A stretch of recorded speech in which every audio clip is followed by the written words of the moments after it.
Welcome back to another hour of Scotch Hour. I am Noah. And I'm Jesse. And this evening we have episode 117. I believe we have a great lineup here with the our Scotch review, which really isn't a Scotch. It's the Penderyn Legend single malt Welch whiskey. This was done by mistake. I thought I was picking out a Scotch, a single malt Scotch, but it was a Welch whiskey. So we just said screw it and we'll just move along.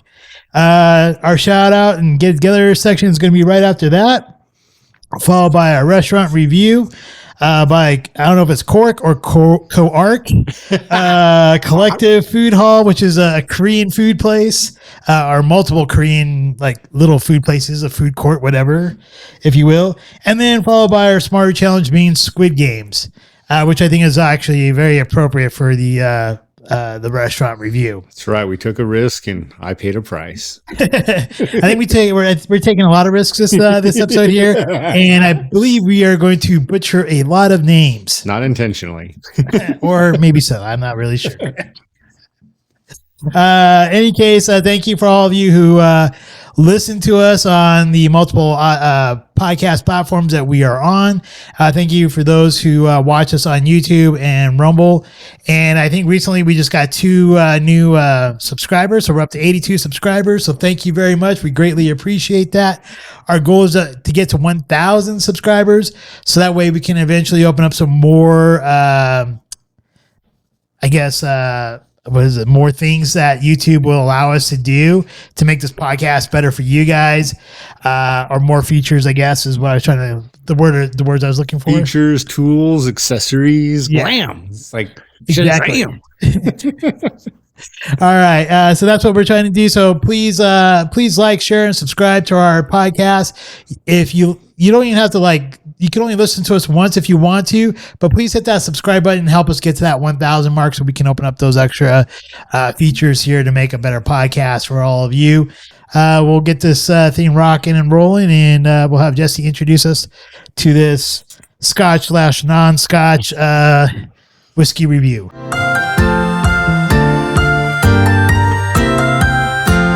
Scotch Reviewed. All right. And, I will say, in all fairness, Bevy's Parker did screw up. It was a bottle in the heart of the Highland single malt Scotch selection they have on their shelves. And I wasn't looking to verify it because I trusted them, but it was an interesting lesson to learn as far as, well, maybe we don't trust them. Most of the time we actually look exactly at that. Is this an island Scotch? If so, which island? Jura, Isla. Is it a Highland Scotch? Is it a lowland Scotch? Typically steer away from the lowland Scotches. Typically aim towards an island Scotch. But then there are some amazing Highland single malt Scotch as well. In this case, we both saw this splendid box, the Penderyn Legend Welsh whiskey, and just like, hell yeah, that looks cool, let's do it.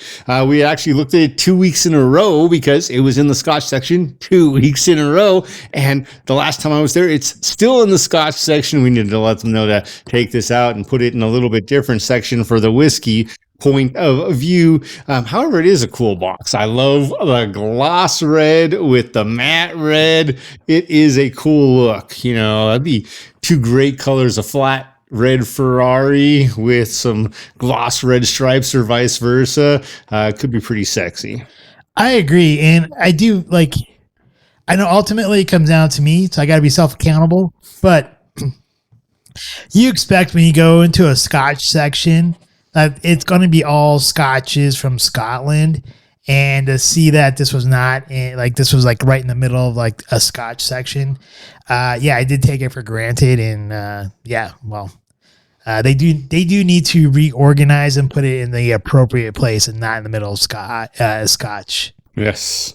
100% agreed. And maybe they just have somebody new working there, because if you can see it on the back there, you can see that little tiny gold piece of England is where Penderyn Welsh is. And it's a little bit off of the island of Scotland. But with that, it is undoubtedly going to be an interesting and a good tasting note for us to have, really seeing what are some of the different options out there. We know we'll enjoy the Scotch as we continue this journey for Scotch Hour, but the occasional comparison, we've done it before, I'm sure we'll do it again, to someone else's whiskey is never a bad one. So with the Penderyn Legend, right off the front of their box, they say, today the Red Dragon, in Welsh, Draig Goch, is the proud national flag of Wales. This fiery creature is close to our hearts. It is thought that the ancient Welsh kings were using the dragons as a royal emblem by the early 5th century AD. In this, they followed Roman cohorts that carried hollow metal Draco standards through which the wind howled to instill fear in their foes. A 43% ABV Welsh whiskey, aged in ex-bourbon casks and finished in ex-Madeira casks. This is going to be an interesting treat this evening. A couple other pieces about this here.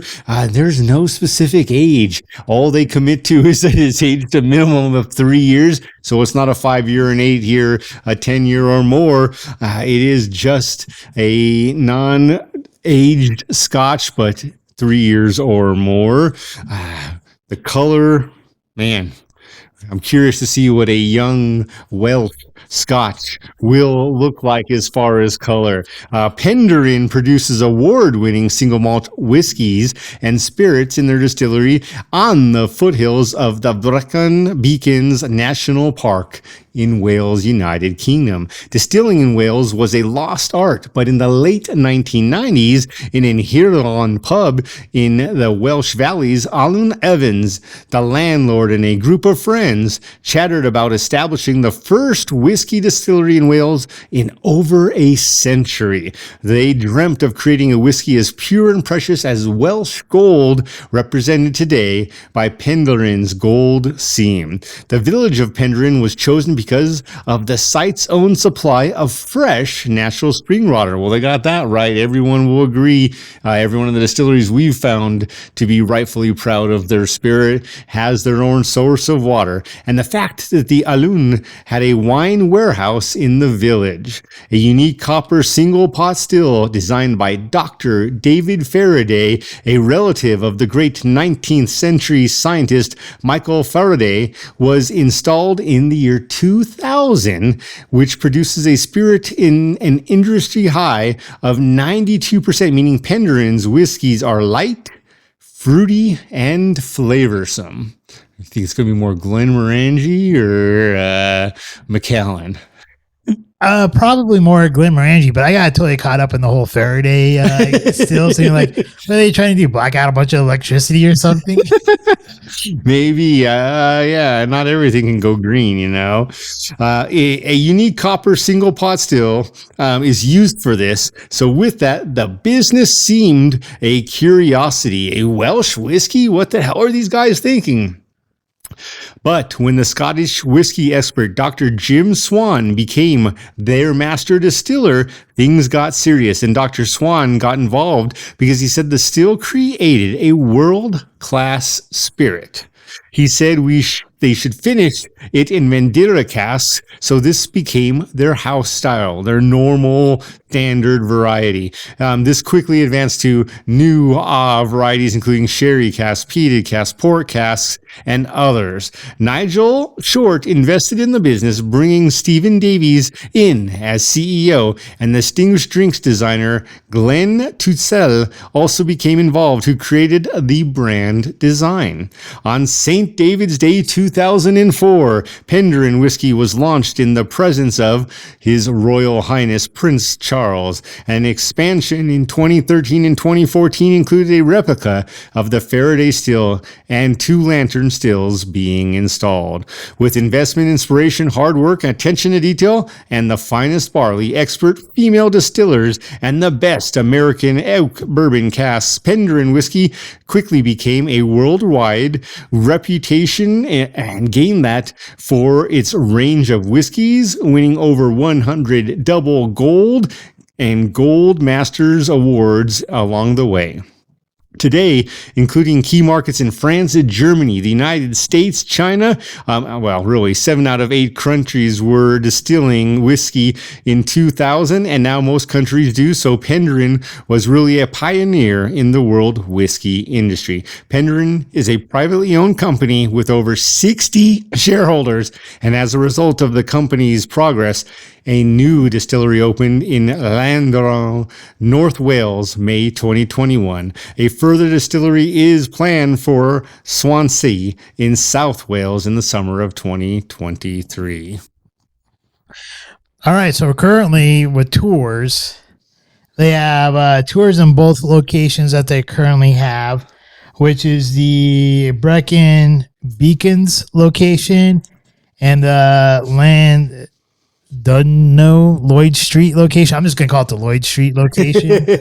And really, either case, it doesn't matter which one you go to. The pricing is either $13.50 online or $15 at the door, and that's Great British pounds. So this will include a tour. You get to see it's a 1-hour tour where you learn about the founding of Penderyn, how the award-winning whiskey is made, what makes it so unique. You see their mill, the mash tune, and their innovative single copper pot, which is that Faraday pot or whatever. Yeah, right. Faraday. Yeah. So it's about they are open 7 days a week from 9:30 a.m. to 5 p.m. and the last tour starts at 4 p.m. So not a whole lot. They don't really say like there's a whole lot of difference between the two. In fact, the information is exactly the same for both distilleries. So I guess it kind of depends on which one you want to go to take your tour. One of the things I did find interesting in the notes you were able to find about the Penderyn distillery is they mentioned part of the reason they really charred their oak barrels. I don't know if this is truly the case or just an added benefit or if everyone does it for this reason. And I've never seen it printed in all these years. But they're mentioning that for them, the whiskey is aged in charred oak barrels primarily because the chemical compounds that are undesirable are removed by the charcoal created from charring the barrels. That actually makes a lot of sense. Right? Because like you have charcoal toothpaste, charcoal mouthwash to help take away those impurities inside your mouth and stuff like that. So yeah, I can see it. It's interesting. So or even out of water, right? You have charcoal filters. Yeah, and I think the biggest piece there is you have charcoal that's going to attach to these impurities, and therefore when they do their non-chill filter or their filter, it removes the smaller impurities because now they're not so small and they're attached to the charcoal. Yeah, I didn't really think about that before, but it makes total sense. Right? Might make for a reason why some of these companies, Glenmorangie, I'm going to repeat again, as we know, as really charge some of their casks, but they also have some of the fruitiest, most floral, fragrant scotches we've tried. Yeah, they have some great ones, especially the Teleforest. Absolutely. All right. Well, we're going to see what this Welsh whiskey will bring to the palate. The box, again, I'm going to mention this. It's no 5, but it is a solid score. I do love its nice, great cardboard. I love the colors. I love the fact that they mix both the gloss and the matte red on there. The bottle itself, man, reminds me of a wine bottle. Dude, that's exactly what I was thinking. I was like, I love the label. I hate the shape. I'll take last week's toy over this one. You'll take the anal plug over this? I'll take the plug over the wine bottle. I think I'll take the wine bottle over the anal plug. Yeah, he's been to Amsterdam. He was violated in watching a show. All right. Yeah, this bottle does leave me wanting. Which is really interesting because usually I'm less a fan of the shorty or shorter stouty bottles, but this one is definitely a tall, long necked, You know, Honestly, I think if I didn't know any better, I would almost think that it was a white wine or some I sort. would 100% agree. And wouldn't you be surprised when you poured this down and went for that first big sip if you didn't test the nose? All right. Well, in traditional form, they have a nice solid foil along the top. That might almost be a mean practical joke to play on somebody. Hey, I got this really expensive bottle of wine. You should try it. Plastic top. Real cork, though. Right off the nose, it's super interesting. Does not smell like I would expect the nose of any Scotch to smell. But we got to remember this is a Welsh whiskey, not a Scotch. Gotta work tomorrow, man. Tomorrow's hours away. You're the machine. I'm the machine. Well, the machine. All right.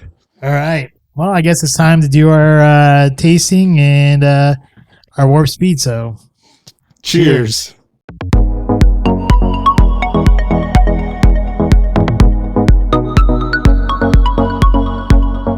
the Penderyn Legend. I gotta tell you what, man. Even though I didn't really realize that it was a Welsh Scotch when we were when I was picking it out at Bevy's, and you were right there with me. So the box is like, it was really eye catching. I do like as you talked about the matte red with the gloss red on there. It does look really cool with the dragon being in gloss red. And honestly, I think if we would have planned better, it probably would have been better with the House of the Dragons episode that we did a couple episodes back. But being that we didn't do that and we didn't realize it was Scotch, it's probably better we didn't. Now, not to knock the idea that it's a Welsh Scotch or anything, and we typically do single malt Scotches from Scotland, and it's a Welsh whiskey. This is actually a pretty interesting venture off to something that we normally don't cover. Now, the presentation, I'm going to start there with that. Like I said, I do definitely dig the box. It's very eye catching with the colors that they use. The bottle itself, as we mentioned earlier, it does look like a wine bottle and not one that you would typically expect from like a single malt Scotch. And if you couldn't catch it on the nose or whatever, and it didn't have the box itself, one might almost easily confuse it for like a white wine of some sort. Chardonnay for sure. No problem with a buttery Chardonnay. Usually Chardonnays come in a little bit more of a fatter bottle, so I'd probably say more like maybe someone might confuse it for maybe like a Sauvignon Blanc or something like that, like a very grassy toned Sauvignon Blanc. But nonetheless, I do dig the bottle because I have more of a background in wine, so I kind of think having kind of like a wine type bottle is kind of cool. The label on the actual bottle itself is pretty similar to the box, which I like. So regardless, for the packaging, I still gave it a 4 out of 5. The color, even though you see a little bit of particulates, I really enjoy the fact that it's non-chilled and also not colored. So I gave that a 4 out of 5 as well. I still prefer to have a darker colored Scotch. But it's still definitely really nice. I do like it. So that was a 4 out of 5. Now on the aroma here, I got butterscotch. I should say when we first opened it, the very first thing I smelled was wax. From the wax, it moved into banana, and then butterscotch or vanilla type butterscotch with some spice.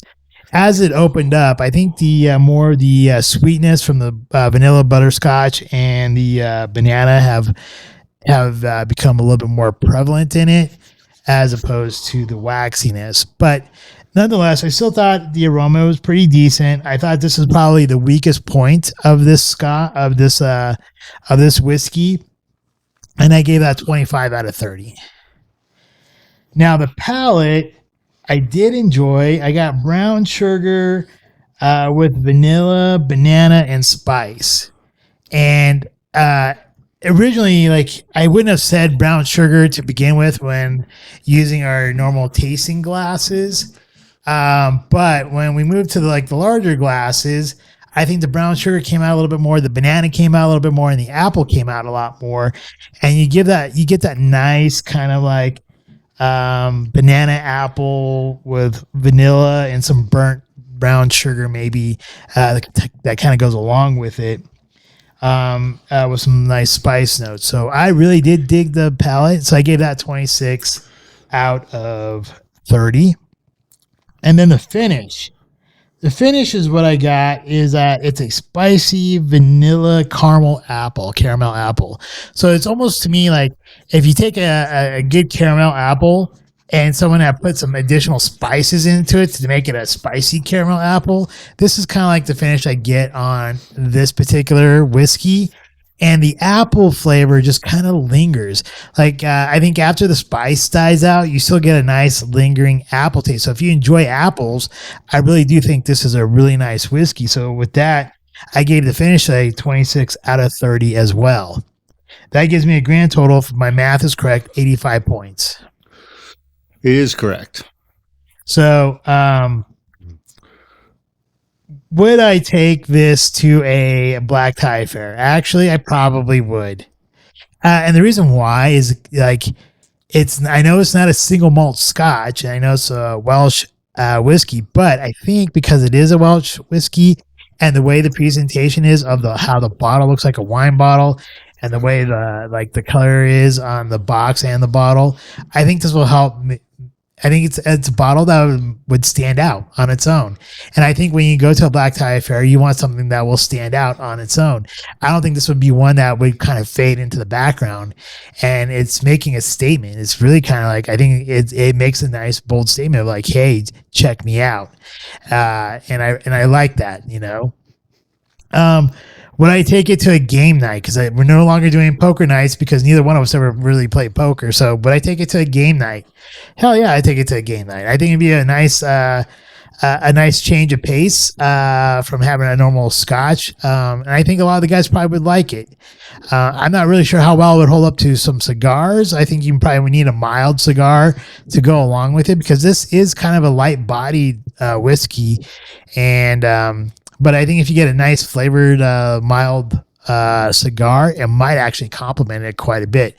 I do really think it would go well during the summertime, like having it during a nice summer evening, as well as with some desserts. Like I do think this would be a good one with creme brulee, or even like a nice good like chocolate mousse cake or something like that.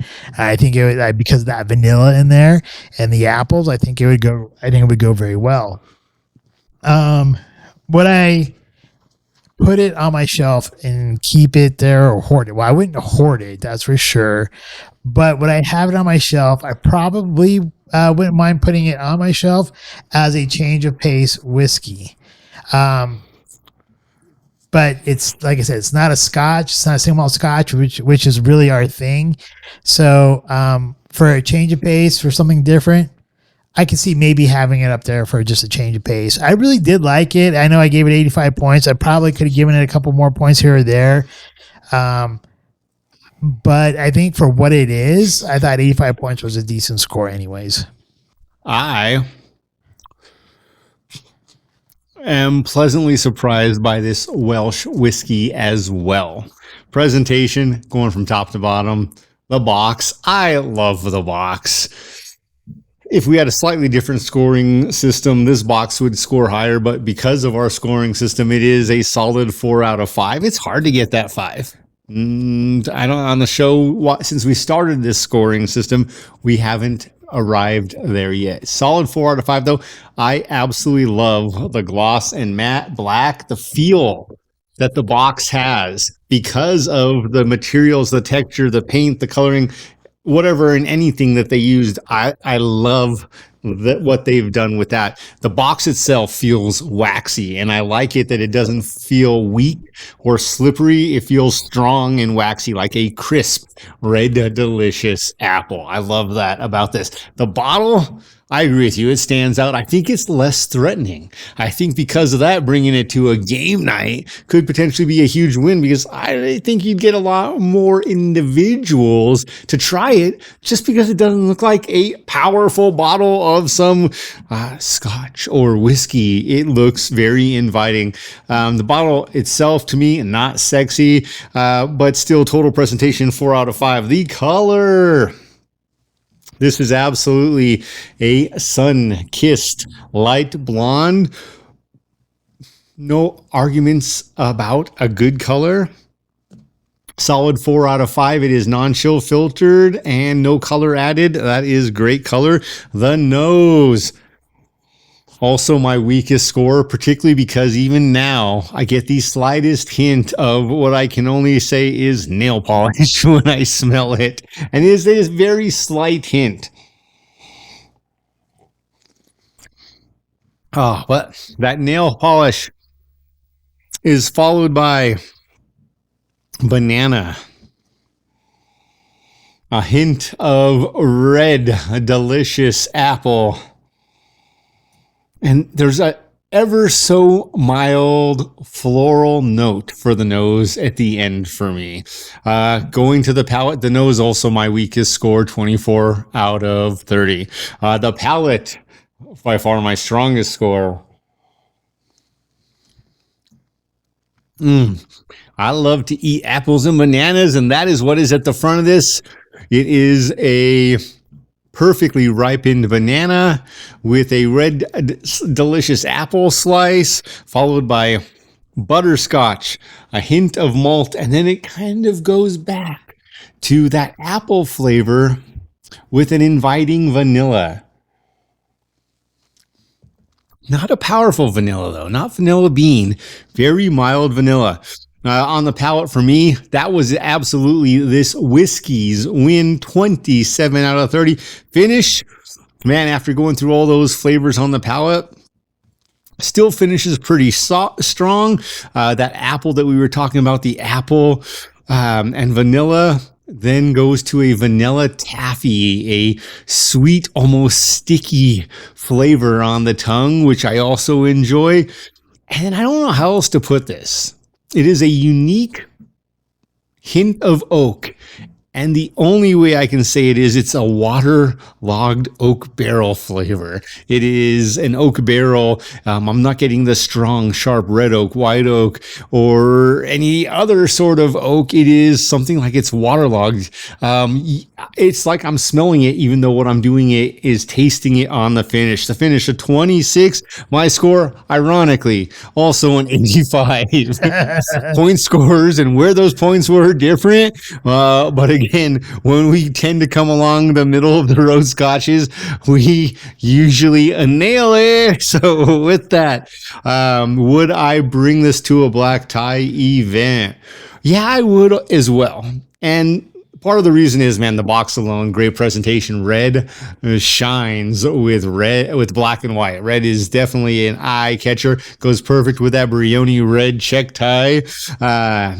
Flawless. And then would I take it to a game night? Absolutely. Again, game night, inviting. This bottle is not threatening. It doesn't look like you're bringing a bottle of Ardbeg to the table. The wee beastie gonna go kill some peeps. No, this is like, hey, is that just a strong wine? Let's give it a try. And I do believe it is very inviting in the sense of, if you can get over maybe most people do not smell it. Having painted kids and women's nails in my past, that acetone scent, it is a fun scotch to drink. Would I hoard it? No. Not a scotch, though. Yeah, that's true. Fun whiskey. Would I hoard this whiskey? Absolutely not. But much like yourself, we got a lot of shelves. It's got a place on my shelf.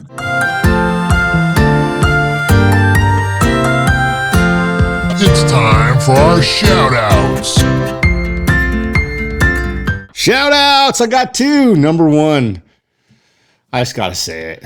Nuggets, way to knock the Lakers on their ass. Jokic and team, and it really Murray was dynamite. The whole team did amazing. I should really mention almost all their names, but Jokic and Murray really stood out in a few of the games. You guys kicked their asses and took some names. Way to go. Going and progressing to the finals. My only other shout out is for Formula One. Man, Verstappen taking Monaco again, and then Alonso finishing second. Way to go. You gotta give it to Alonso and Totally. and Aston Martin for for their turnaround from last year to this year. It's just amazing. So I only got one shout out. And this goes to the comedian and the main character of the movie The Machine, Bert Kreschner, or I probably butchered his name. Sorry. If you ever see this, I apologize if I butchered your last name. Come on the show.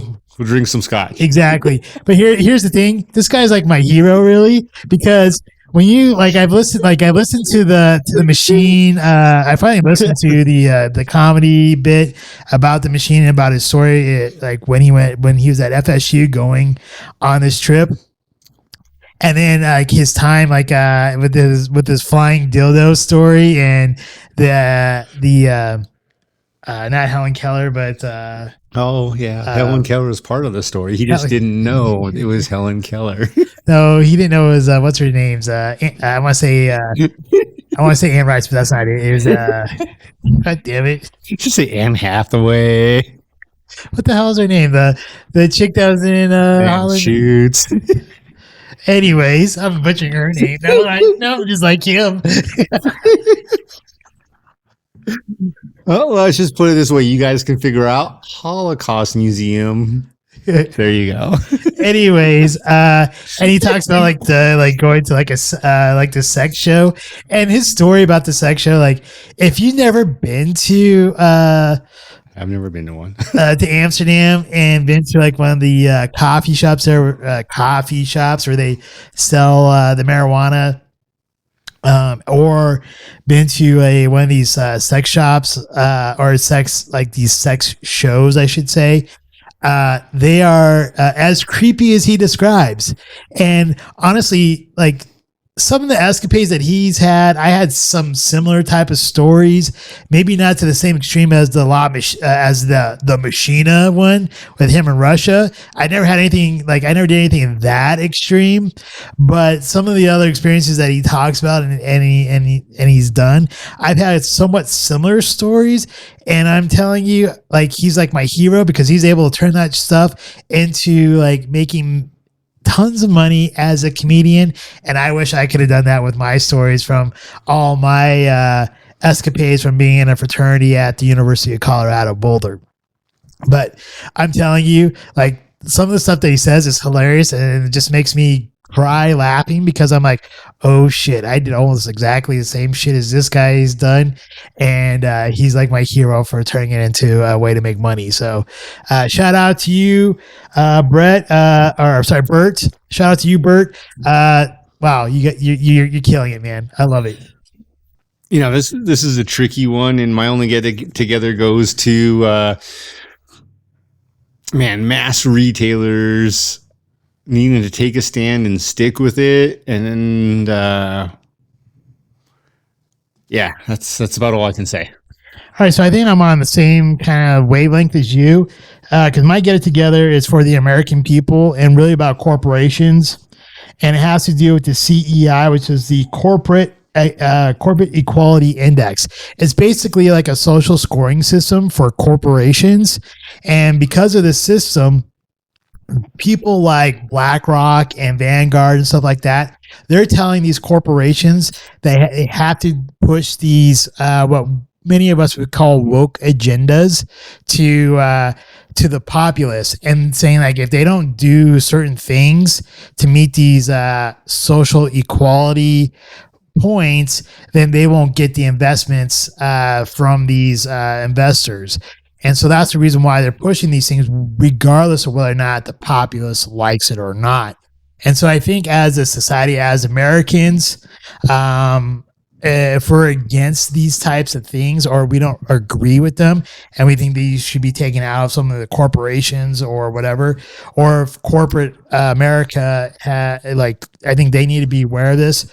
And maybe we need to take a look at, are these social scoring systems, whether it's the corporate equality index or what sooner or later is going to be coming down the pipeline, which they already use in China with social scoring systems, which could hinder a person's ability to use their CBDCs, central bank digital currencies.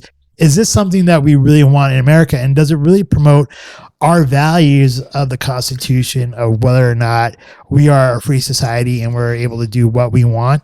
I think that's just something we all need to kind of get it together on, and decide like what is it that we want in our society.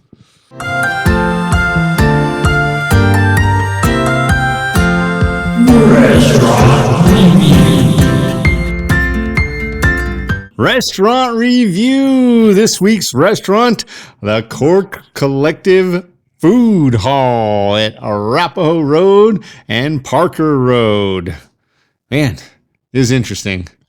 It was very interesting. I feel like I was part of the Squid Games. It was part of the Squid Game. Different game, different squid. I mean, really, it's like it's kind of like if you went to like a food court. There's only one place to order. There's like a multiple like little restaurants inside of the place, or I should say like fast food Korean restaurants inside one place. And yeah, I'm not really sure if I liked it or didn't like it. The food wasn't bad, but here's the thing: I think for what I got, which was the bulgogi beef plate or bowl from the Bibim house, plus a soda, was like $20. Now, do I think it was worth $20? I do not. Was the food tasty? Yeah, the food was tasty, but honestly, I don't think it was like $20 tasty. The weird part here, like it seems like anymore nowadays when you go to like a fast food place, they always have like to pay a tip on there. The one thing I would say, I did like that you didn't have to pay a tip because it didn't ask you to pay a tip. I probably would say like this kind of reminds me of like a little bit closer to like the old like teriyaki or Japanese like beef bowls that we used to grab when we were younger. And those were like roughly like $9-10 with a drink, or maybe a little bit less actually, probably when we were going out and having those. This meal probably, to me, in my opinion, probably should not have cost more than like $15 with a drink. And so I think maybe, I don't know if this has to do with like inflation or whatnot, but honestly, I think for what you got versus what you paid, I think it was like $5 too much. Would I go back there again? Probably not. Would I take a date there? No, I would not. Would I meet a friend there? Sure. I mean, it's kind of like open seating, so I guess you could sit there and chit chat for a while, but I'd rather go to like a sports bar down the road or something like that if I'm going to meet a friend, and have an environment where, you know, we could drink beers or shoot the shit doing something else, you know, like with a game on in the background or something like that. So would I meet a friend there? Only if they wanted to go there, but otherwise that would not be my choice to meet a friend either. Service. Well, there wasn't really any service there, so you know, I don't know what to give it a point there as. It's like, I think this kind of falls more like in the fast food area. So I guess like in that kind of sense, like the lady who helped us, she was like super nice. So I guess like fast food type of like service, I'd give her like an 8. The quickness of the food, and the quality of the food that I got, I did like it. I thought it tasted good. The vegetables look nice and fresh. So I would give that like an 8. The environment, that's like a 2. I really did not like the environment there. So I guess overall, I probably would give that, I mean, probably like a 5 or a 6. We'll call it 5.5 total. Yeah, I really don't think it's a place I'd go back to. And this is like an old, like, I don't know if it's Furs cafeteria or whatever, or some Coral Corral. Golden Corral. Golden Corral. This is an old Golden Corral turned into this like Korean mall food place, I guess. I don't know. It's an interesting concept, but it did fail with exactly that. The variety based on what did we have in here? What was attempted to make look like 6 different restaurants.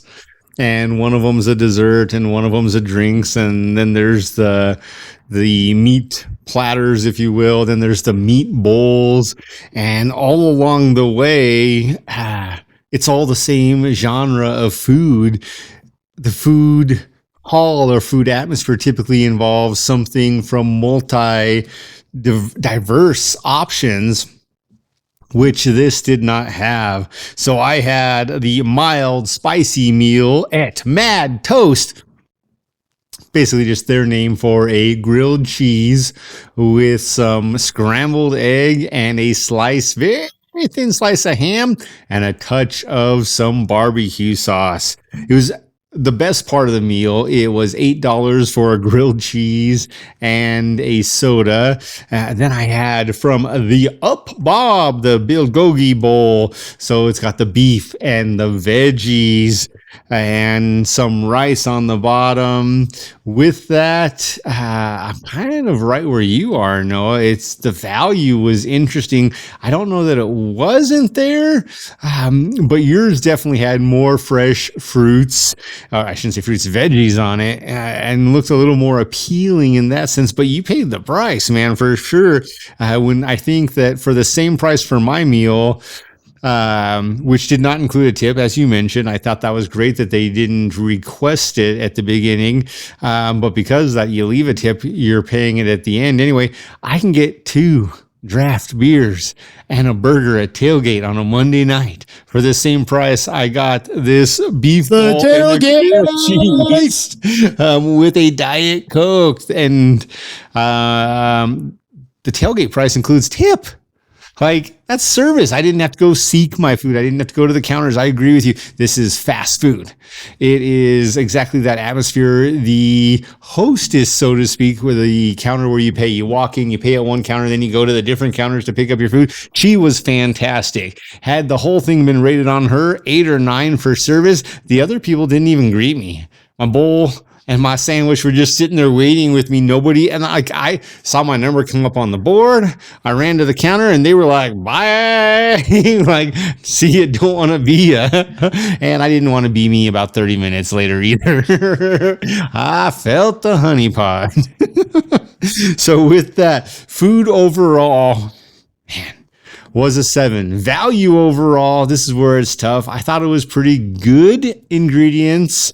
My stomach disagreed shortly thereafter, but value 6. Environment, man, the environment was rough. Even for a fast food hall or restaurant, 4 or 5 at the best. Again, service was knocked down. The hostess was amazing. The restaurant, 6 or 7. Total, I'm sitting right about a 6.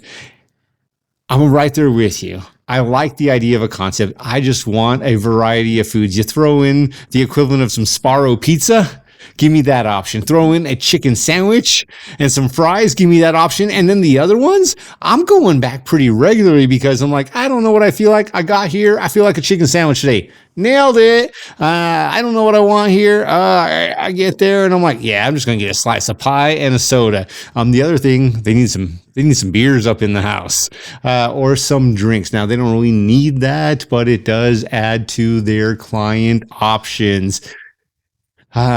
Would I take a date there? Absolutely not. Would I meet a friend there? Man, there are too many other choices. No, I would go to the sports book and get tachos and a beer for the same price, 6 minutes down Arapahoe Road, or to the Tailgate and get a burger, especially on a Monday night, and a beer, and then another beer for the same price at the Tailgate.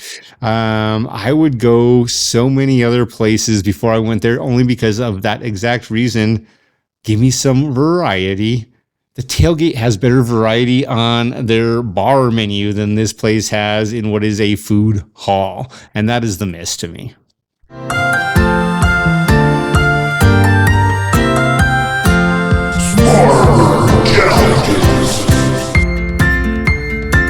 This week's Smarter Challenge was to watch the Korean TV show Squid Game from Netflix and do a review. So, for those of you, this series has been out for a little while. I think Jesse and I were talking about this, and I think we both are in agreement that from what we've read, that this is probably one of the most watched series from Netflix. It is still currently their most watched series ever. Okay, there you have it, and I think it's a very interesting TV series. I wasn't really going to choose this as a Smarter Challenge, but when I heard that they've greenlight a second season, I thought it would be good for us to watch it and do a review on it, and kind of give like our takes of the series. So if you've never seen Squid Games, spoiler alert. So far, I don't think I've spoiled anything. No, definitely spoiler alert though. Yes, right here. Currently, this is just recently updated. Squid Game Season 1, most watched Netflix TV series ever. Second most watched show is Stranger Things Season 4. You mentioned that one when we were talking earlier. Third, Wednesday. Honestly, for me, that would be number one. I think Wednesday should be number one. I've already watched that season 2 or 3 times through. Then below that, Dahmer, Monster, the Jeffrey Dahmer story. I didn't watch that shit. I haven't seen that I have either. no interest in watching that shit. Obviously, all the people that complained to me about how bad of a show it was, watched it. And then we have Money Heist, Bridgerton, and then further down the list. Does it say which season of Heist? Because like the first season of Heist was pretty good. Money Heist Part 5. Part 5. I never saw Part 5. Part 5. Money Heist Part 4 is there between season 1 and 2 of Bridgerton, and then season 3 for Stranger Things, followed by season 5 of Lucifer. Literally, this is updated since the last time I looked at it, by the way. All of Us Are Dead, season 1. The Witcher, season 1, down at number 8. The Night Agent 9, and Inventing Anna, number 10. Top 10. The Night Agent's actually a really good show. I haven't seen it yet. Maybe I need to. Yeah, if you like John Reacher or Jack Reacher? Jack Reacher or like 24 or any of those kind of shows, I think you like the Night Agent. Anyways, back to the topic at hand, the Squid Game. Now, just kind of give you like a brief synopsis of the Squid Game. We have the main character. He once worked at a auto manufacturer shop. Was caught up in a strike. Saw one of his coworkers died, and from there lost his position there. Tried to open up a couple of different restaurants. Failed at those restaurants, or maybe they're just like these like side little shops or whatever on the road. Any case, from that point he started going. We see him go, and he's like gambling, playing the ponies, and betting on horses and stuff like that. His loss of his job, and then the multiple like restaurants or failed businesses thereafter, caused him to lose his family. So his wife divorced him, and he lost custody of his child. So his ex-wife remarried to another gentleman, and they are moving to the United States from Korea. His mom is basically supporting him because he can't hold a job, and he's basically a chauffeur, but you never see him doing any chauffeuring work at all. And basically, most of his friends all see him basically. And this is my perception, but you correct me if I'm wrong. But it seems like a lot of his friends see him as a loser. Yeah, he is like textbook negative millennial. So basically, what happens here is like he's at the racetrack, wins a bunch of money, and he owes like a bunch of money sharks some money, and it's his daughter's birthday. So he calls her up after he wins all this money, and he's like, you can order whatever you want. We're going to go have a great dinner. I'm going to buy you a great birthday present, all this stuff. And then he sees, while he's on the phone, he sees like these money sharks coming after him. So he starts running. And then there's this pickpocket lady who like cuts a hole in his jacket where all the money was at, steals all of his money. The loan sharks beat the crap out of him. And basically, he has to take his daughter out for fast food udon noodles or whatever.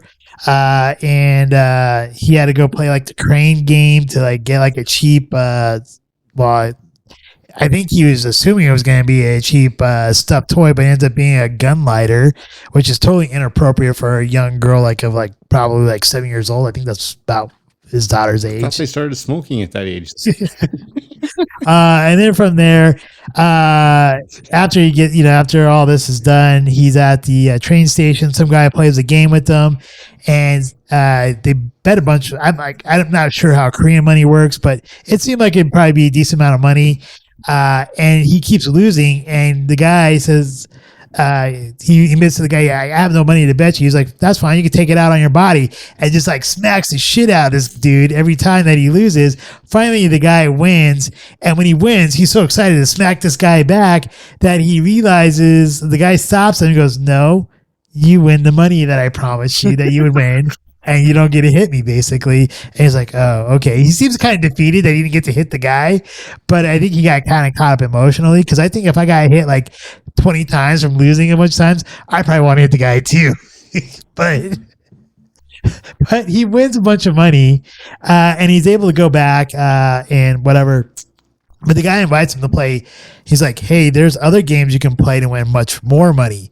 And the way they set him up is like, there are other games to play, not really explaining like the whole details of these games. But as far as it goes forward, and he does go to play these games, if you happen to lose these games, you become eliminated permanently, meaning that your life no longer exists. Void.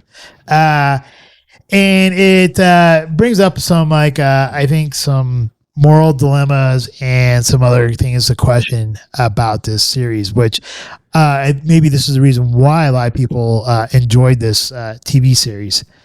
Anything I missed kind of in the synopsis, sir? The only thing that I think really stands out differently from the synopsis is that one of this gentleman's tails, not the tail sticking out of his backside, but we're talking about Guy Hoon, player number 456, is that after he wins all that money and the loan sharks come after him and the money gets stolen and he gets the crap kicked out of him, he asks them if he can borrow more money to take his daughter out to dinner. And to me, that was the beginning and the end of everything I needed to know about this person. Is he will never change. Like, he didn't learn the first time. He didn't learn the second time. You don't get to the spot by screwing up 1 or 2 times, 3 times, 30 times, 300 times. And he does it again, wanting more money. And it's ridiculous to me. But beyond that, that is very much so the introduction of this movie. But the other piece is just the way, as you mentioned, what he ends up giving his daughter, his interaction with his daughter. It's real. It's not all his fault, but he doesn't, throughout the show that he's really trying to change that.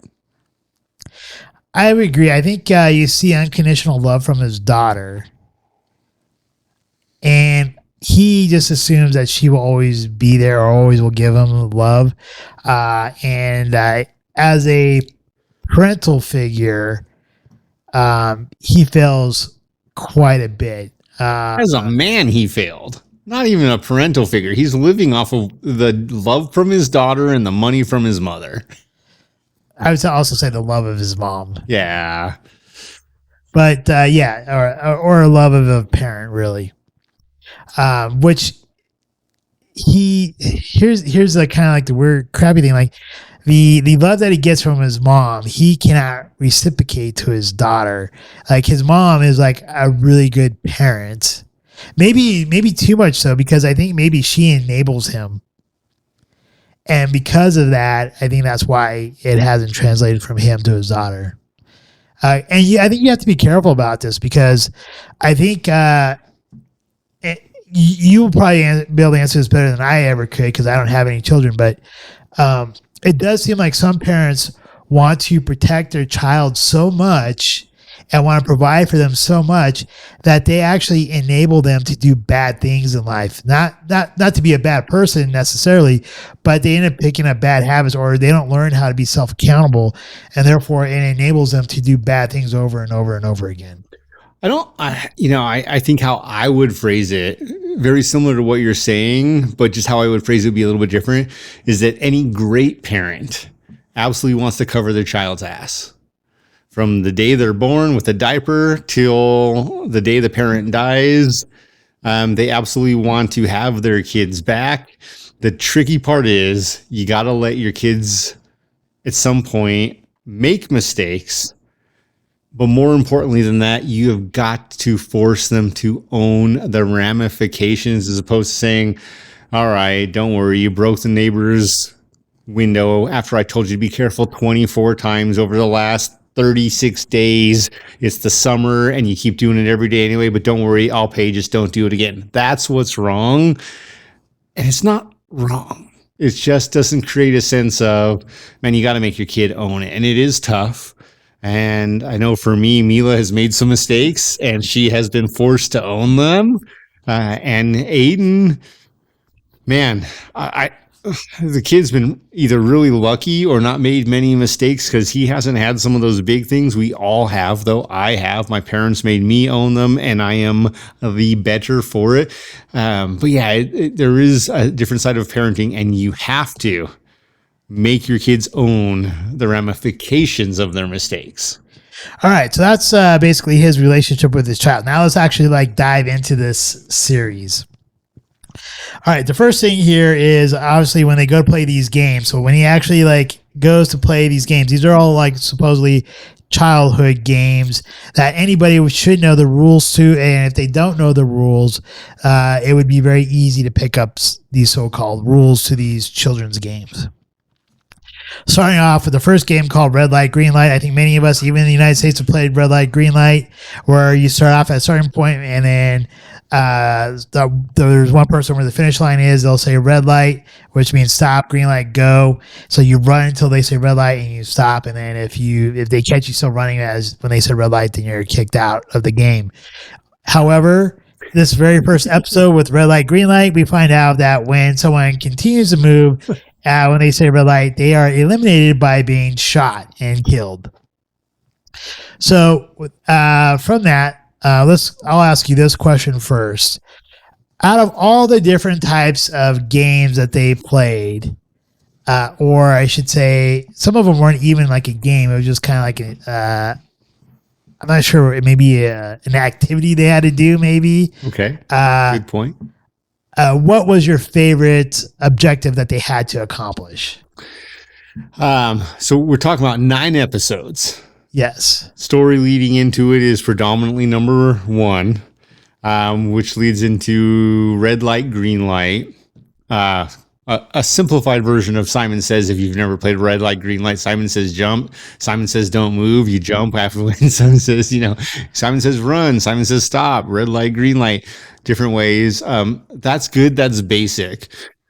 Towards the end of the show, they are crossing a bridge with panels. Some of the panels will break, some will not, some are secure, and they have to decide which panels they walk on. That's an interesting perspective too, because it also shows who's willing to risk the test of time to let others fail and then learn from their mistakes. That's what I would get from that one. We've got the marbles game, which I think is fantastic, and it showed further into the series that some people have actually given up and or accepted that somebody else has more to offer the world. But I'm going to take that as a give up. It's kind of like suicide if you give up. And it's like saying you're better than me, as opposed to saying I want to win, which they all really do want to win, and then fighting till that last breath. But it is so tough. I think at the end of the day, my favorite one is Tug of War, because you learn very quickly in that episode, even though they spell it out throughout different pieces of it, who is willing to work as a team to get the job done, who is willing to share with the team. And then the contrast there being the 2 episodes before and the 2 episodes after, you realize that person was not a team player at all. It was only they did what they said, take 3 steps forward, let them fall, then run back, because they were saving their own neck. They literally cared nothing about anyone else. Right. We'll talk about that character here in a moment. So that'd be your favorite activity or objective that they had to do. I think for me in life, it is the one I could most relate to, and it was my favorite activity because of that. And I think it's really cool too, because like the team that actually won in this scenario was not the strongest team, and they actually had more females than any other team.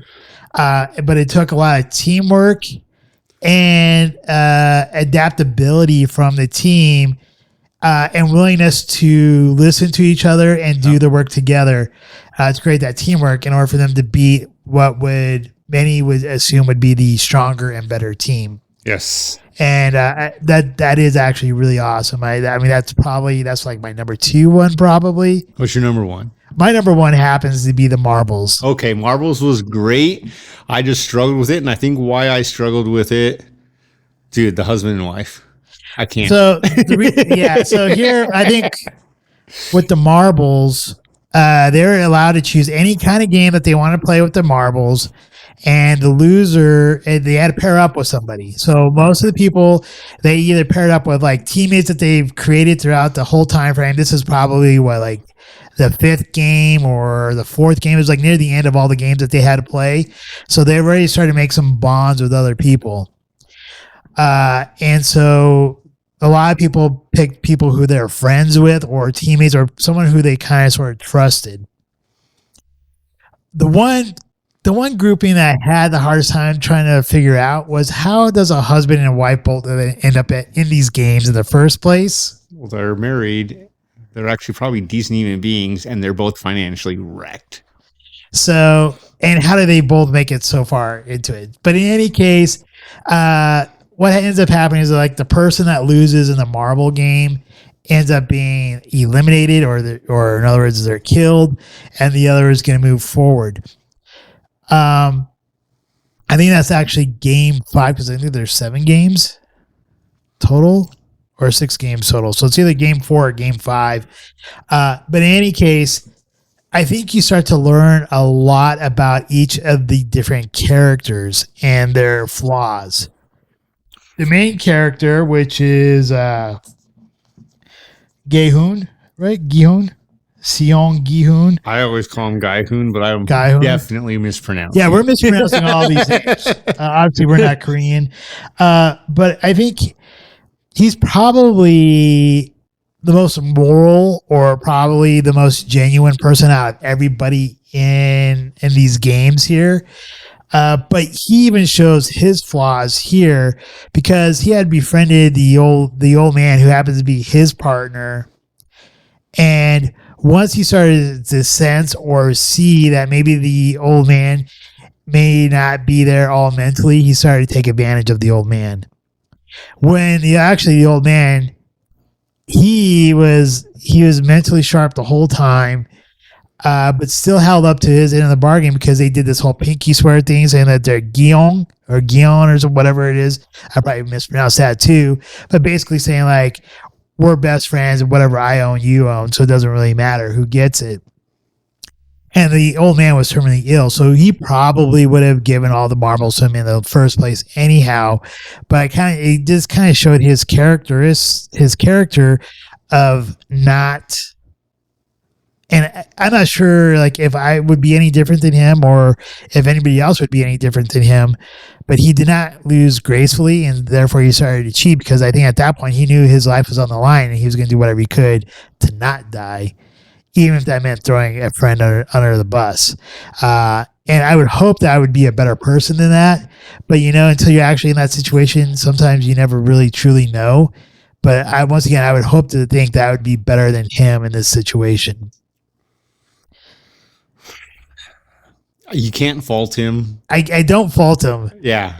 The one I do fault for, though, is the banker guy, which is Cho Sang-woo. Oh, screw that guy. He was definitely going to lose, but then he deceitfully and I think what he does and the way his approach was way worse than what the main character did here when he took a guy who totally naive, that Ollie, and ended up putting rocks in the guy's like bag, and then it says like, here, I got all 10 marbles, go kill this dude. I think he was totally terrible. But at the same time, like, that's the game. It is the game. You can't fault him for following the rules, but at the same time, when you're saying like, I don't know, I think it has a betrayal of that friendship that they built. So I think it's not fair play. He is cheating. Yeah. And that's where it gets tricky, is because the front man will not tolerate cheating, kills anyone for cheating, but at no point in time is there a rule really about cheating unless the front man... At least not in this game. Exactly. Well, really in any of them. So you can just randomly kill people and that's okay. One might call that cheating because you could have just killed the guy and then be like, hey, I got all 10 marbles, I killed him. And then the other set, which was the two women, which is Sabyok,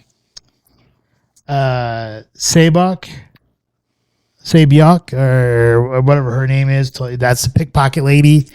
And then the other lady, which is maybe I didn't put her name down. Oh yeah, Miok or Me-OK. Me-OK.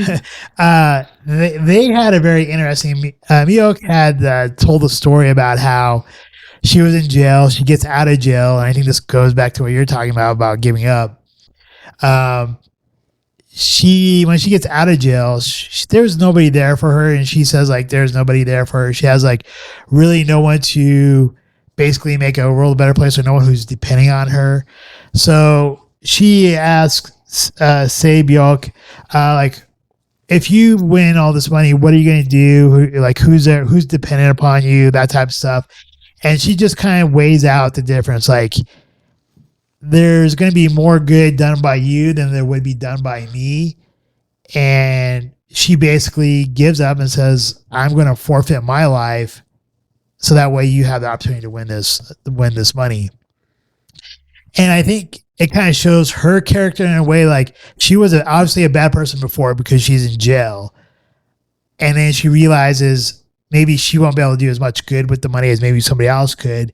And therefore she forfeited her life. Now, one can say she gave up. One can say that she started to have like a moral sense of direction at that point or whatnot. I'm not really sure how you want to really look at it or depict it or want to analyze it. I like to see more of the positive side of her, saying like she realized that maybe another person could do more good with it than she could, and therefore she's willing to sacrifice her life to bring about better change for more people. And I thought that was very interesting to see that type of perspective and seeing how that affected her partner, being Sabyok, and how she was torn up about it because they basically became friends. And I think Miok just wanted someone to recognize her and see her and have a friend. So I thought that was very impactful.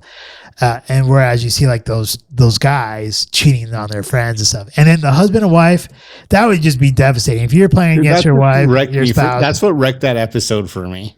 Like I think the guy afterwards, he commits suicide, and I can see why. Like you just basically killed your wife. So if you're truly committed to someone, you don't go on without them unless you've had that conversation. They never had that conversation. They did not think that was coming. Nobody did. And from a perspective, from one of my perspectives, I look at there are similarities with every single one of these characters in the show, every one of the players, and really every one of the characters, but every one of the players in particular. And I love your use. We're going to keep it simple and say Me-OK. Me-OK has some similarities as Gae-hoon, the main actor, in the sense that they have done stupid things. They have made mistakes. She's gotten caught. And what's interesting about that is, how do you get to that point where you're making these terrible, stupid mistakes and you can do the right thing, or you can go borrow money from the loan shark once, twice, 3 times to go place bets and lose over and over and over again, ruin your daughter's birthday and do all these things because you couldn't stay straight one goddamn day. All he had to do was take his mom's money, the grandma's money, give his daughter a great birthday, and he couldn't freaking do that. And I think that the bigger difference is Mioke was like, I don't see myself winning this. I am not saying I'm a good person. I'm saying I am not a murderer. And I'm dropping this marble. Here's my last marble because, and I do think it is, there's a piece of it which is you give up on the righteous fight. You're not giving up on a fight altogether, but you're giving up on a righteous fight. And it makes it very interesting because you see it with the banker, his best friend or his best childhood friend. That guy gave up on the righteous fight a long time ago. The difference is he never got caught. And so he keeps cheating and he keeps cheating and he keeps cheating or slighting the rules. Bankers, I imagine some of them do it all the time, you know. Everyone does it all the time. Like when Napster was out, all of the security people I heard who were like, yeah, I steal Napster music, or I steal music with Napster all the time. And I'm like, you're the one catching bad guys and sending them to jail, and you're okay with stealing music? Oh, yeah, I don't care. Oh, like everyone's got their own code, and it's just very interesting to me. I have to this day never stolen one song from any musician, never downloaded one illegal, never played one illegal. That to me, because I really do think the arts are that important to me, I was never okay with that. I could never do that. But most people were perfectly fine with it. So I think that's one of the similarities with a lot of these characters, though. And again, the Mioke character is a conundrum. It's a piece of art in the middle of this show. As you mentioned, she is, A, she's not hard on the eyes. No. B, she's very polite. She is not disrespectful, unlike her counterpart in the Marvels game, who has been disrespectful up until that point. And it's just it is very interesting to me. I think that episode is great. Not my favorite episode. That episode is great. It's not my favorite episode either. But man, the Marvels with the husband and wife wrecked me. All right. Who's your favorite character? And which character did you hate the most? Okay. Number one, the person I hated the most, the gangster man. And we're going to use a couple generic terms here: gangster man and crazy lady. That would be Young Dyok-soo is gangster guy. Annoying lady was me, Neo. Young and me. So young gangster, me crazy lady. I feel like I'm speaking American Indian names right now. I hated him because he would throw anyone aside. And she was just like terrible because she was always loyal to the wrong person, would kill anyone for him. My favorite person, though, I mean, those two kind of tie for the worst. My favorite, though, Gi-hoon, or Gai-hoon, was my favorite character because even though they didn't show it in this one, depending on how you interpret the ending, he had the closest thing to a character transition, an arc, where he might possibly change. I have to see it to believe it, because the ending still left me wanting the sense of, are you just trying to gamble again? But throughout the show, he is the one person who showed the most compassion, even though he was also one of the weakest. But he showed that the good can also win. The kind, the righteous, in the sense of he was not trying to cheat anyone except for that one time. Any other characters you want to mention before I jump in on mine? No, I mean,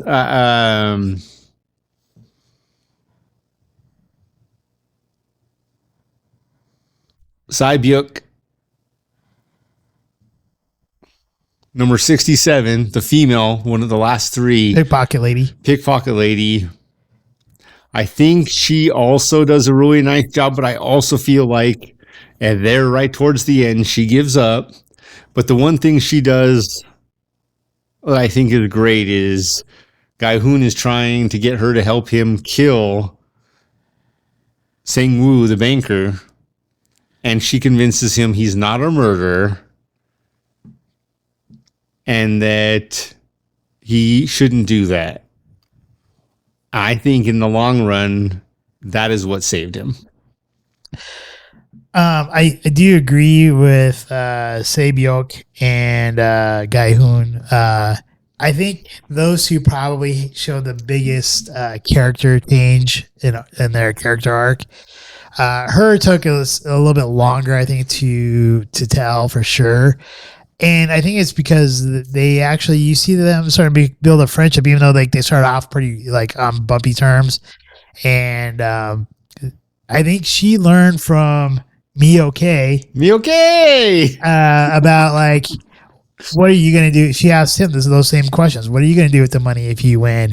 And then they make a pact to basically, whoever wins the money will take care of each other's families.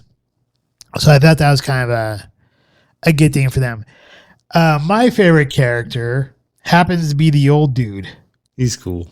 Illman. Ilnam. I'll just call him old guy. Old guy. I think why he's one of my favorite characters is because he is one of these so-called elites that actually host these games. But he makes a comment to Ga Hyun in like the very last episode saying like the difference between those who are destitute or have like no money and those who have like too much money is life is boring. Basically that they like you get to a point in life to no matter what you're going to do, you already know the results or whatever like that. And he said that he got to a point in his life because he had made so much money that he could buy anything or do anything that he wanted. So therefore life became boring. So even though he was terminally ill, he wanted to play the games just to have some kind of feelings again. I also suspect that there's a secondary reason here, which is never really talked about in the show. But I think he also wanted a friendship which was developed between him and Gi-hoon. And they build that friendship. And I think that's really shown in the whole Marvel game. And I think it's restated even later on, like when he's on his deathbed and Gi-hoon visits him on the bed. And I think the whole reason why the old man sent for Gi-hoon is because he realized that if he did do a total character change, he felt guilty for all the money that he won and wouldn't spend any of it. So I think the old man brought him in to talk to him to try to get him to start living life again and not act like a guy who's going to drink himself to death. I think that's interesting. You use the term friendship, and I think that is a very strong word. What I'm going to say is he was just looking for a human connection. What I'm talking about is you can have sex and not be married. You can have a connection and not be a friend. And I think that's what he was looking for, was just someone he could actually connect to. Because obviously at the end of the day, even though he may have been Gaihun's friend, Gaihun was not old man's friend. Miyoke was more of a friend to the other one. Yeah, and that takes me to my second favorite character was Miyoke, because I think Miyoke kind of resembles the old man in the simple fact that I think she was just looking for that human connection as well. And that's the reason why when she's playing a Marvel game, she's like, let's just sit here and talk for the 10, 15 minutes we have left. And she asks Byuk, like, why'd you choose me to be on your team in the first place? And she said, because I thought you would I don't know, I forget the exact words, but she goes, I thought you would follow me or you would agree to be a part of our team. And she finally gets that human connection. And I think when she finds out that she got that human connection from Biok or whatever, that and asked those questions, what she do with the money, I think that's when she felt, for her, the circle of life is where it needed to be for her to forfeit her life. See, so for me, my one controversy in all this is old guy bringing in Guy Hoon to convince him to go start spending this money. Guy Hoon's problem was always that he was a gambler. And at this point, he couldn't gamble. There was no gamble. There was no risk big enough unless he goes back into the game. That is the only risk that will excite him ever again. Well, and I think maybe that's part of the whole thing there, is that he had to have something like that in order to change his character arc. And I'm just saying, I think that was his struggle, was at the end, he's like, I got so much goddamn money, $35 million roughly, that there's no more gamble, there's no more excitement, there's no more risk. And that was the only thing that drove him, tragically, was a risk. It wasn't a win. Which is exactly what the old man said. Like, once you become wealthy, all your life gets boring because you have no more of those risks. Right. And I think that is suiting to spell out that this guy's just a gambler. And now that he has no gamble, like, what the hell do I do? And I'd say my least favorite character, but probably the most real character, is the banker. Oh, he was I agree. He was the most real person, because I think most real people in the same kind of scenario would act just like him. They would want to form a group. They would want to form a team. And if you knew a way for you, like if you knew like something was coming up, he would probably, or most people would probably like not tell the whole team, or maybe tell one or two other people just to help insulate you, to help you get further along. And I think he did that well enough to get to the final stages. And he used people just like what I think most people would do in the same situation. Oh, wait. He used people like a bank would do? Yes. Make money or save life? He was literally there as a banker the whole time. His role was perfect. He was definitely the most suited role for his generic term, the banker, because he was doing that the whole time. He was calculating. He was considering, who do I give the loans to and who is the risk? Where do I go? Who do I save? Absolutely, the whole time. And that's the other interesting piece, is now we have to question the final game. Man, when does good versus evil really prevail? Because otherwise the banker should have won. The banker was more strategic the whole time and only screwed up because of either A, dumb luck, or B, not being physically prepared. Exactly. All right. One more character I think we have to talk about here. Frontman. Dude, the guy. Frontman and his brother. Best costume of the whole show. Dude, Frontman's costume was pretty kick-ass. It was perfect. And yes, his brother, the cop, Officer Huang Jung-ho. So, when do you think Frontman realized it was his brother? Was it once he saw the actual video, or when he saw the actual ID card on the body that washed up on shore?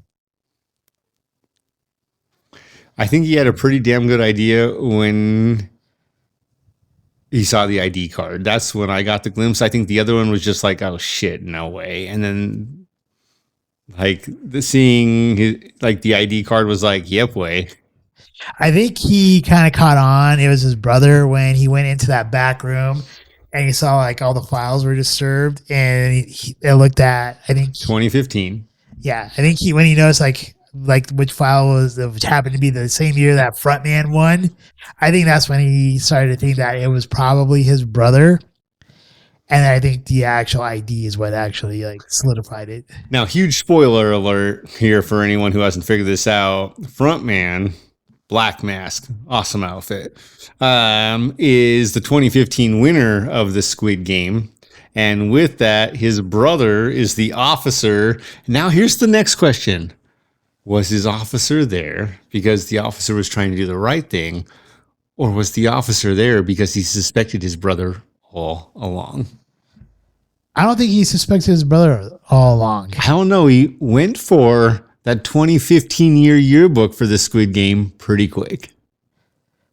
I think he went there after he saw like some other file. He did. I don't disagree, but I'm curious. So with writing this, there was no intent originally to do a second season. There was always a hope. Yeah. Anybody who And it also like took the creator like 10 years to write this. Yes.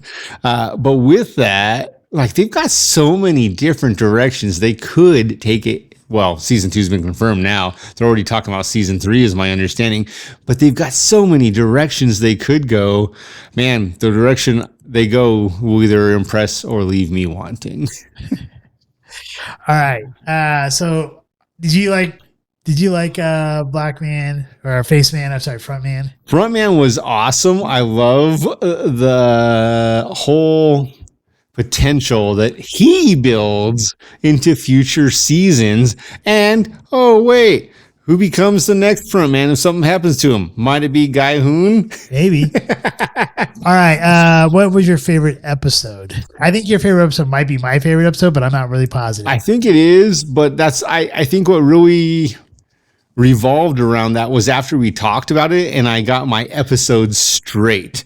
So favorite episode, when you really look at it, is episode 8, Front Man. And man, part of what made this episode so great wasn't any part of a game, even though there was part of a game. But you mentioned it earlier, and I didn't really think about the impact. But what I loved about it initially was Front Man versus his brother, the cop. But the other piece is, man, at what point do we realize the VIPs coming in to watch the show live? Maybe some of this isn't so much a fiction as a nonfiction. Yeah, so that's the thing here. Like, I think with Frontman, that episode, I thought the really kind of cool part about this is that you get like a little bit of like the Rothschild party where they show up and wearing these elaborate masks, and no one knows. I think they know who they are, but you don't really get to see who they are really because of like they're wearing masks the whole time. And there's already been, I would say unconfirmed, but suspected theories of how the global elites actually like hunt people or kill people in games and stuff like that. So there's already theories out there. And so, as you said, this may not necessarily be a fiction. Maybe it's kind of like a non-fiction thing, which it possibly could be. And if it isn't, maybe now it might be a real thing. There's so much money out there. And I think there's a point with, because the old man was actually one of these people. He actually had a mask, and he tells Frontman, tell the VIP guests that I will not be attending to watch it because he wanted to be a part of the games. And this is actually one of my favorite episodes because of that, because you actually see, like, even with some of these like so-called things that you're learning about these global elites with the whole Epstein Island and stuff like that, they take whoever they want to be like their sex slaves or whatever. So you kind of see that kind of happening with one of these elites with the actual cop, and basically the cop flips it on him later on. But you see that happening, and you have the whole like front man versus a brother scenario going on. And then you have like, it is kind of a cool game with the regular glass versus tempered glass bridge thing going on.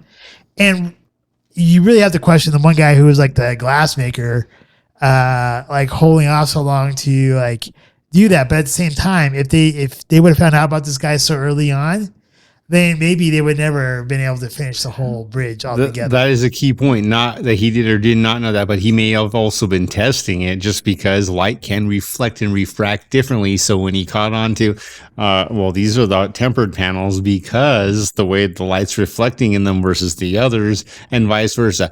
But even so, here's a question with that. How did it get that far? Hey guys, have you noticed that these glass panels, they look different? And that one that looks like that versus the ones that look like that, that's the ones they're falling through. I don't need a tempered glass guy to tell me that. I pitch onto that immediately. Actually, like when you look at it, you can see like the reflection on like these sides. Right. One was like more green than the other. That's and my and point. you knew the green ones were the tempered glass ones. Well, that's just it. Like, it doesn't take a specialist for someone to figure that out. It was super interesting to me. That was like a disappointing factor in that one to me. I was like, you guys, where were you during physics class? It literally here's is. the thing, It's the way light maybe these reflects. people are at the point where like they're just so freaking mentally exhausted from these games. I won't buy that.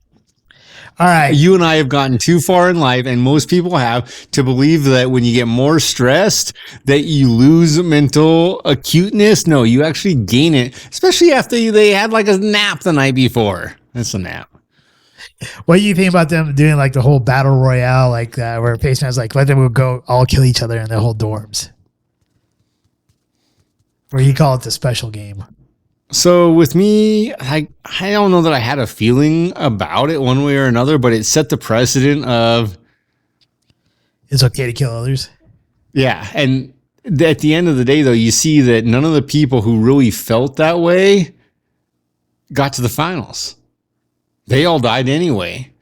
And it's a different sort of risk. I thought it was appropriate and interesting because it also said that's not cheating. All right, one other last question here, because I agree with you. I think the only thing, like for me, it kind of set up like how to actually get these people to break up into factions. I think that's what that helped create and create teams, which ultimately builds like up more tension for like the marbles game and stuff like that. One last question here, and then we'll do our wrap ups here. At the end of the first episode with red light, green light, everyone got to vote whether or not they wanted to continue to play the game or to leave and quit the game after they found out that everyone got, whoever failed got shot, and that's how you get eliminated, or you die. Basically, that's how you get eliminated. Would you have voted to continue the game, or would you have voted to stop the game? So for me, where I am at in life, I would absolutely vote to stop. Not worth it. Not worth the risk. I am willing to fight within the lines of the law to have a good life. If that means working 50 hours a week, 60 hours a week, 90 hours a week. So my kids, as Aiden is now driving my old car, I will do exactly that. And my kids, I hope, I know Aiden does, I assume Mila does, know how hard I work. I work 60 plus hours every week, no matter what. And that's before everything else I do for them and myself. So let's assume that you're in a financial. If I had no kids. Well, if you had kids, but you're in like that financial then it's over. Kids, as a parent, you have a responsibility to your kid. Okay. Don't have a kid if you don't. And so if I didn't have kids and I was financially strapped, hell yeah, let's go for it. If I had no one else, no other responsibilities as far as people, friends, anything, I am going for ultimately what was $35 million for them, life or death. That's not a bad risk. The moment I have a kid or another individual, a wife, a spouse, parents I have to take care of, then everything changes and it's not worth the risk because I am needed and all the money in the world doesn't offset what I feel responsible for. How about yourself? Well, here, I think you make a good point. Like, I think where I'm at in life, I would say end it. But not because I have any kids, but because like I feel like I'm in a good spot in life, anyways. And Why the hell would you want to die? exactly. Plus, I already have a commitment to do our show. I have a commitment to like my own family members and stuff like that. And like I'm confident enough in my skills to like not like be in their situation. But if I were in a financial situation like that, and I had no one to really that's dependent upon me, or I would say continue the games. Here's the difference. The answer was simple for both of us. You know why? Why? Because we are not them. They got themselves there for a reason.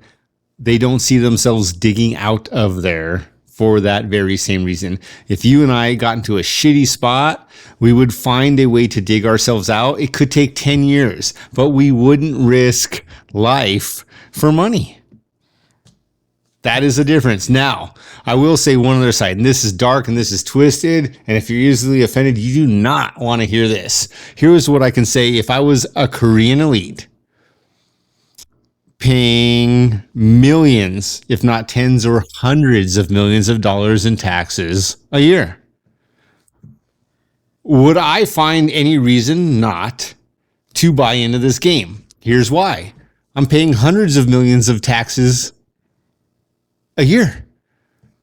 And in this sense, why am I paying those taxes? Because I am being told to pay for people who are not condoning great behavior and conducting their own business well. And in that case, man, I've already paid for this. And I'm not saying that's actually me. I'm just saying as like psychologically, these VIPs, these rich elite, I can see why they'd be okay with it. They paid for this as far as they might concern. And that, if you guys haven't already, the current writers and directors of season 2 and 3 haven't considered that, that is absolutely a big piece of the storyline. I am not saying it's right. It is absolutely morally wrong, 100%. But what I can say is... But is it really morally wrong? Yes, it is, because you don't go around doing that. It's morally wrong. But what I can say is, man, after paying hundreds of millions of dollars in taxes... and then going to your favorite restaurant and seeing these people pickpocketing each other, beating someone, getting beat up because they owe a money shark and doing all these things and ruining my experience, all of a sudden, I don't feel so bad that they're in a game. Here's the thing. Like there's a book on the CIA website, which is called the Conspirators Hierarchy, the story of the Council of 300. There's the Club of Rome. Club of Rome. There's also like the Bilderberg group. A lot of these groups have actually like papers out, or what they're called white papers, that talk about their beliefs. And a lot of them talk about how the masses need to be culled like animals. And they talk about how if you were to take away the food from the masses, they will act like animals and they are no better than animals and they are useless eaters. So if you already have the point of view that most humans are nothing but animals and they're useless eaters, that they're just using up resources and they will act like other animals in nature if you take away the food supply, then what they are doing with these games is basically betting on horses, which is actually what he talked about. He's like, I am not a horse. And if you are in this position, you have that kind of money, you would view these people as animals and you would bet on them like they do in episode 8. So I don't see that's what I'm saying. Is it really morally wrong? It is morally wrong, but what I can say is I can see how they... But here's the thing. If you see it from their point of view, it is not morally wrong. No, it is absolutely morally wrong. I would disagree with that. So here's where it becomes ugly, is because even in this group... From a normal person... From like the masses point of view, that is totally, absolutely morally wrong. But from an elitist point of view, if you already see these people as animals anyways... Point of view and morals are different. It is not our code, but it could be theirs, is my point. Our code would say this is morally wrong. Oh, that was for them. It's all good. There's more. No, we're good. But my whole point is, man, like our code would say this is absolutely wrong. But I am saying at the same time, like 456 of them in this show Battle Royale to the death. One man standing. Well, it turns out one man plus one VIP who got his own way out, right? One man standing. And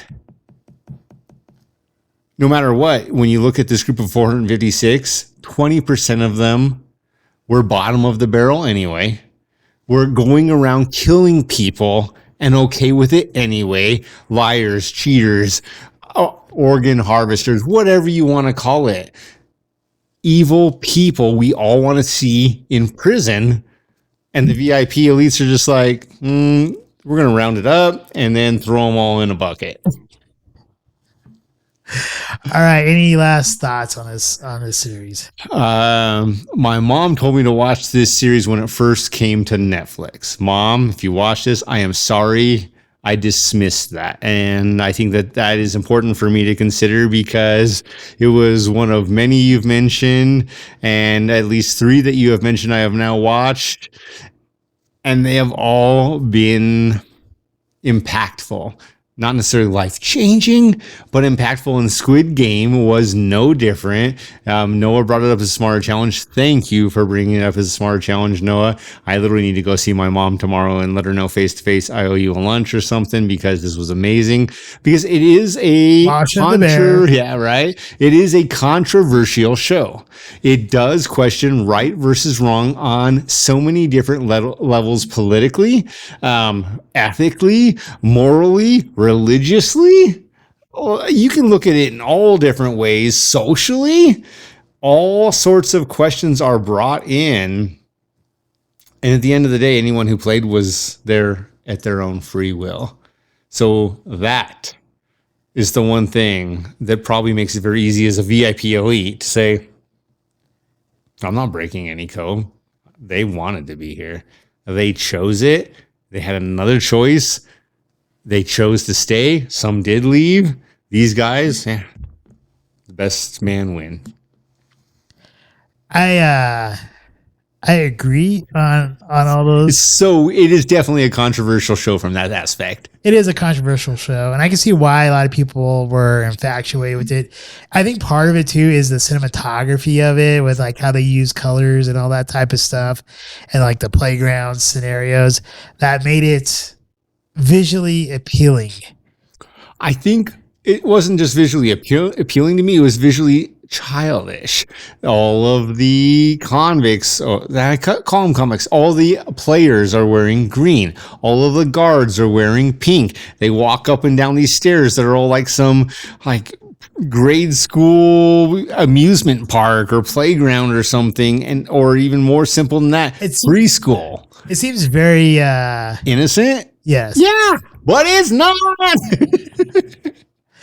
I think it does make you question, like, how does one become a guard if they can't talk to each other? Like, if past winners are all part of like being like the guards or become like frontmen or being future betters or elites. Yeah. VIPs.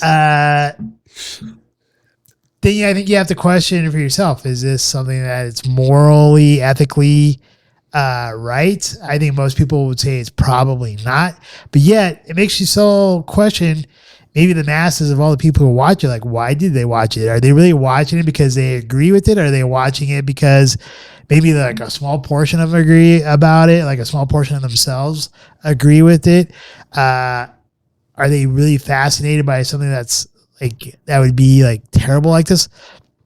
Is it like greenlighting, or is it gaslighting people to eventually like progress? Because like some TV shows and some movies gaslight people to early enough to where they watch it and then it becomes acceptable later on down the road. Is this something that we might see in the future?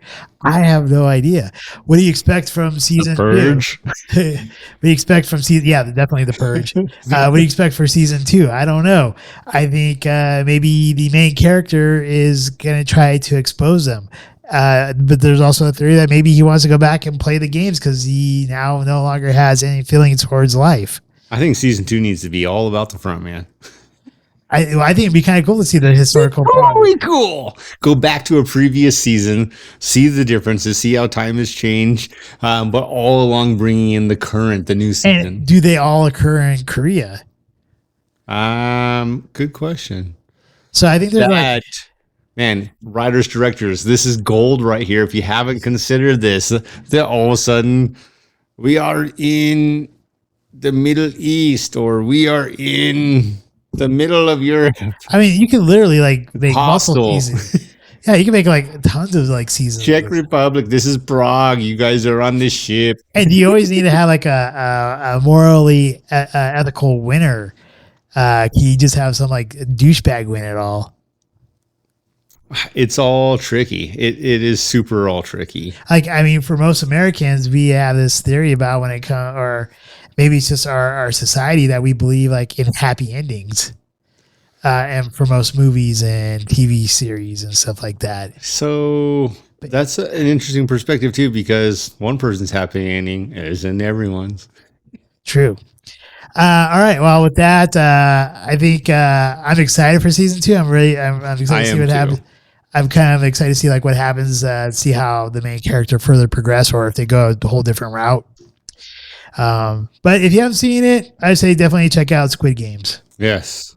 All right. And then what's our Scotch for next week? All right. Well, next week's Smarter Challenge. I mean, after you showed me the clips and we talked about it, we have to review the movie The Machine. And after that Smarter Challenge, the Scotch, since The Machine is all in Russia drinking vodka, we're not going to do that. So we're going to not go high-end Scotch. Although we may be surprised. Glencadam Highland Single Malt Scotch Whiskey. No age mentioned. 40% ABV. It's going to be interesting. But the machine will be great. All right. Well, thank you for everyone who watches us on YouTube and Rumble. We greatly appreciate your patronage to us. Thank you for everyone who listens to us on any of the multiple podcast platforms. We greatly do appreciate it. If you do want to become a patron member where you donate money to our show, you can become that. Just take the very first link in the comments area down below. It's the very first link for the Podbean. I just said the word too. Damn it. Link? Yeah, take the link there, and you can join us for as low as $1. That all gets reinvested back into our show or into the scotches that we use. And please like, share, and subscribe, and I'll pass it along to Jesse to close this out. All right. So remember, subscribe, like, share, subscribe. Subscribe is the big one. And anything you do want to give, use that Scotch Hour link. Even on YouTube, if you click on Scotch Hour, it brings the link up down below it. And any of those will be given. We've got some great movies coming up soon. We're looking to build up enough funds to have another movie theater rental and have a party. Too badly we couldn't do that for The Machine. That would have been interesting, but we're not vodka drinkers. That could have gotten really ugly really quick. So life is great. And for us in particular, life is great. That is, I believe, one of the many reasons we both are looking at Squid Games thinking, yeah, I'm voting out.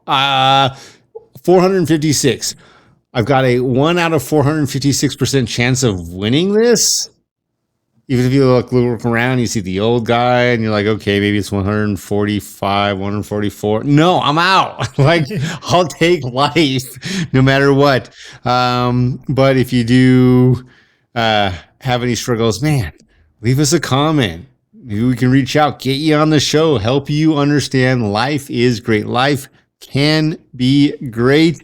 It is not always easy, and that is the truth, but that's part of the fight. It may take hours, days, weeks, months, years to win a battle. Never give up the fight, and don't become one of these victims of, any of these situations. But as Noah was saying, if you want to become a patron, Scotch Hour link. Send us some money. Send us a comment that you are that money. We will make sure you get either on a show or to one of our movie theater rentals. We'll have some fun, drink some scotch. And until next time when we review The Machine and the Glencadam.